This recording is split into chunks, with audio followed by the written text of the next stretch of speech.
Olá! Hoje a gente vai conversar sobre uma coisa que muita gente já viveu, mas que poucos realmente entendem, sabe? Aqueles fenômenos meio estranhos em casa.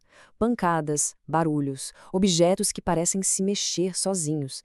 Vamos mergulhar no que pode estar por trás disso, tudo segundo a visão do Espiritismo. E aí, essa situação soa familiar? Aquela batida na parede bem na hora que não tem ninguém no outro quarto? Ou o som de alguma coisa caindo lá na cozinha, mas quando a gente chega para ver, tá tudo no seu lugar? São esses eventos que acontecem, assim, espontaneamente, e que, vamos combinar, podem ser bem inquietantes. E é aqui que a gente chega no ponto principal. De acordo com o entendimento do Espiritismo, esses sinais não são motivo para pânico. Muito pelo contrário. Eles são, na verdade, uma forma de comunicação, um jeito de chamar a atenção para uma realidade que existe além do que os nossos olhos podem ver. Para a gente organizar as ideias, vamos seguir um caminho. Primeiro, entender a natureza desses sons.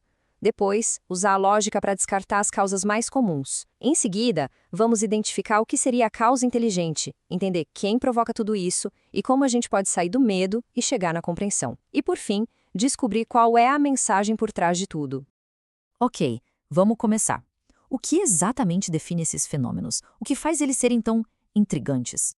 O ponto-chave é que eles simplesmente acontecem, do nada, sem que ninguém queira. Aliás, muitas vezes são bem inconvenientes. E o mais interessante é que não escolhem plateia, não. Acontecem com pessoas céticas, religiosas, gente que nunca nem ouviu falar de espiritismo. E a intensidade, olha, varia bastante. Pode ser um barulhinho simples ou perturbações bem mais sérias, como objetos se movendo ou até sendo atirados. Mas calma. Antes de pular para qualquer conclusão sobrenatural, o espiritismo propõe um caminho bem racional. É preciso esgotar todas as possibilidades do nosso mundo primeiro. E olha, a lista de causas naturais é grande, viu? Pode ser o vento, um eco esquisito no ambiente, um bichinho escondido, os estalos normais da madeira da casa ou, quem sabe, até alguém fazendo uma brincadeira de mau gosto. A orientação é bem clara. Investigue tudo isso com muito cuidado para não cair numa ilusão ou numa simples confusão. Certo, então digamos que a gente descartou todas as causas naturais. Como saber se estamos diante de algo diferente? A resposta, segundo o Espiritismo, está na inteligência por trás do fenômeno. E essa diferença é fundamental. Um ruído comum, sei lá, um vazamento, tem uma certa regularidade, é mecânico, não tem uma intenção. Já uma manifestação espírita é outra história.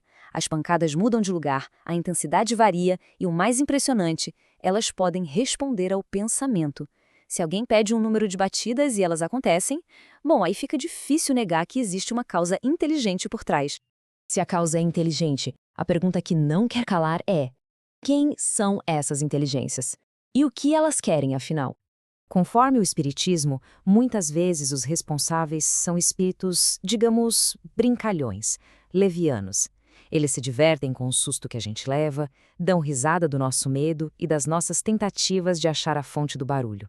São mais travessos do que exatamente maus. Em outros casos, a intenção é bem diferente. Podem ser espíritos sofredores, que usam esses ruídos como um pedido de socorro, sabe? Estão tentando chamar atenção para pedir uma prece, um auxílio, ou talvez para resolver alguma coisa que ficou pendente por aqui.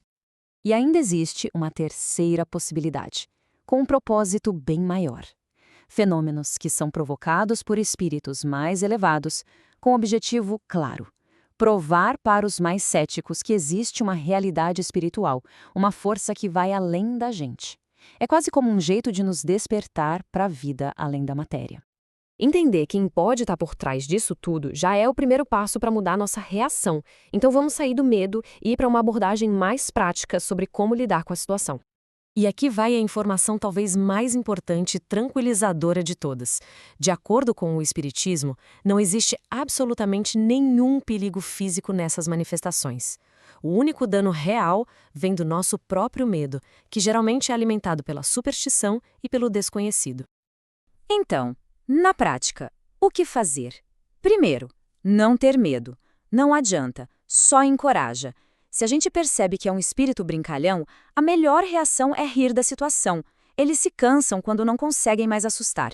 Se o sentimento for de que é um pedido de ajuda, a gente pode orar, oferecer bons pensamentos.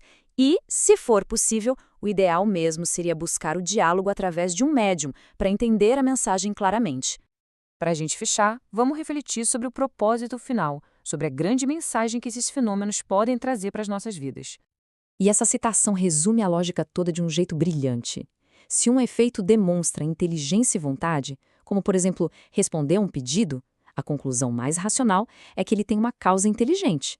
E se essa causa não é física, não é material, só pode ser uma inteligência oculta, ou seja, um espírito. No fim das contas, o ponto central é este. O objetivo maior desses fenômenos é funcionar como um despertar. É um lembrete de que não somos apenas corpo, de que existe uma realidade muito maior e uma vida que continua. Eles nos forçam a olhar para além do mundo que a gente pode tocar.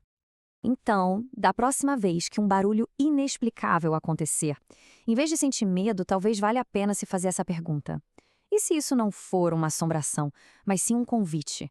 Um convite para aprender, para compreender e para expandir a nossa visão sobre a vida e sobre tudo o que existe. Fica aí a reflexão.